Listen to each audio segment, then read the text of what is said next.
Halo semuanya, perkenalkan nama saya Rashid dari kelas A16 kelompok 3. Halo semuanya, perkenalkan nama saya Kudsi Salahuddin Asri dari kelas A16 kelompok 3. Si, lagi lapsar gini, aku jadi kepikiran. Sebenarnya kemampuan awal bela negara itu bukan cuma soal angkat senjata ya.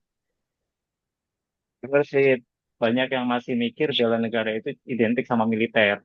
Padahal sebagai CPNS, justru bentuknya lebih ke sikap dan karakter kita dalam kehidupan sehari-hari.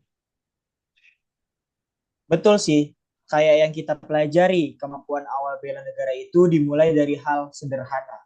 Cinta tanah air, sadar berbangsa dan bernegara, setia pada Pancasila, sampai rela berkorban. Nah, dan yang paling kerasa tuh sebenarnya disiplin ya. Kita datang tepat waktu, kerja dengan tanggung jawab, itu juga bagian dari bela negara. Kadang hal kecil itu diremehin ya. Padahal kalau semua aparatur negara disiplin dan jujur, dampaknya besar banget buat Indonesia. Nah, setuju. Menurut aku ya, bela negara itu bukan cuma soal tindakan besar, tetapi konsistensi dalam hal yang kecil.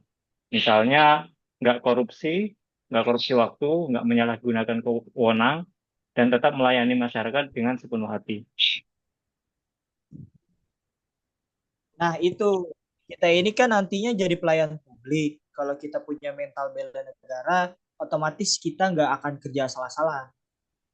Ya, karena kita sadar kerja kita bukan cuma buat diri sendiri, tetapi juga buat bangsa. Ada tanggung jawab moral di situ ya. Aku juga ngerasa kemampuan awal bela negara itu penting banget buat ngebentuk mindset. Jadi kita nggak gampang terpengaruh hal negatif, apalagi di era sekarang yang serba cepat dan penuh distraksi. Benar banget sih. Apalagi sekarang banyak banget nih informasi yang bisa memecah belah kita. Kalau kita punya kesadaran bela negara, kita jadi lebih bijak dan nggak gampang terprovokasi. Dan satu lagi sih, rasa bangga jadi bagian dari Indonesia. Kadang kita lupa, padahal kita ini bagian dari negara besar dengan keberagaman luar biasa.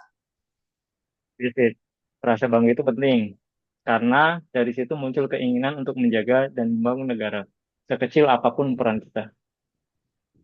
Jadi intinya kemampuan awal bela negara itu bukan sesuatu yang jauh atau berat ya. Justru dimulai dari diri sendiri. Mulai dari niat yang tulus, sikap yang baik, dan komitmen untuk terus berbuat yang terbaik bagi bangsa. Semoga kita bisa jadi CPNS yang bukan cuma pintar, tapi juga punya jiwa bela negara yang kuat. Amin. Karena Indonesia butuh bukan cuma orang cerdas, tapi juga orang peduli dan berintegritas. Setuju banget. Oke deh, semoga obrolan kita hari ini bisa jadi pengingat juga buat kita dan teman-teman semua. Ya, bahwa bela negara itu dimulai dari sekarang, dari hal kecil, dan dari diri kita sendiri. Bela negara bukan cuma soal siapa yang paling kuat, tapi siapa yang paling peduli dan setia menjaga Indonesia dengan sepenuh hati. Dengan semangat.